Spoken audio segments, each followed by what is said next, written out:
సిద్దిపేట జిల్లా జైదీపూర్ మండలం రామ్నగర్ లో ఎల్నినో పరిస్థితుల నేపథ్యంలో ప్రత్యేక గ్రామ సభను సర్పంచ్ బునారి రజిత మల్లేశం ఆధ్వర్యంలో నిర్వహించారు. ఈ సందర్భంగా ఎంపీఓ, సర్పంచ్, ఏఈఓ మాట్లాడుతూ రైతులకు ఎల్నినో ప్రభావం కారణంగా వరి సాగు విస్తీర్ణాన్ని తగ్గించి వాతావరణ పరిస్థితులకు అనుగుణంగా చిరుధాన్యాలు, పప్పు ధాన్యాలు, నూనె గింజలు పంటలు, కూరగాయలు మరియు ఆయిల్ ఫామ్ సాగు వైపు మళ్లాలన్నారు. వర్షాకాలాన్ని దృష్టిలో ఉంచుకుని ఈగలు, దోమలతో సీజనల్ వ్యాధులు రాకుండా ఇంటి చుట్టుపక్కల పరిసరాలను పరిశుభ్రంగా ఉంచుకోవాలని గ్రామ ప్రజలకు తెలిపారు.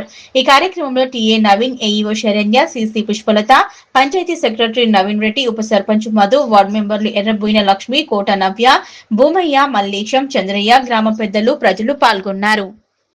నేను వ్యవసాయ విస్తరణాధికారిని తీగూరు క్లస్టర్, జిల్లా సిద్దిపేట, మండలం జగదేవ్పూర్, తీగూరు క్లస్టర్.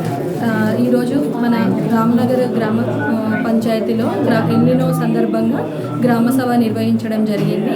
దీనికి అనుకూలంగా రైతులు మనకు ఇప్పుడు ఎల్నినో పరిస్థితుల్లో మనకి ఆరుతడి పంటలు వేసుకొని వర్షపాతం తక్కువ ఉన్నందువల్ల ఆరుతడి పంటలు వేసుకోవాల్సిందిగా కోరుకుంటున్నాము. మనకి ఇంకా ఆగస్టు 30 వరకు సమయం ఉన్నందువలన మీరు పెసళ్ళు, మినుములు, ఇంకా ఆగస్టు 15 తర్వాత కూడా మనము నువ్వులు, ఆముదం అలాంటివి సాగు చేసుకొని మీరు అధిక లాభాలు పొందవలసిందిగా కోరుకుంటున్నాను.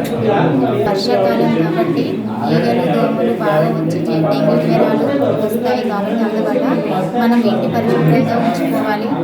ఊరు కూడా మోరీలు అన్ని సాగు చేసుకొని ఊరు లోపల కాళ్ళలో గుంతలుగా నీళ్లు ఉండకుండా మట్టి పోపించుకొని మంచిగా చేసుకోవాలి. దోమల వల్ల మనకు రోగాలు రాకుండా వేడి చేసుకొని నీళ్లు చల్లార్చిన నీళ్లు త్రాగాలి. ఇల్లు పరిశుభ్రంగా ఉంచుకోవాలి నీట్గా.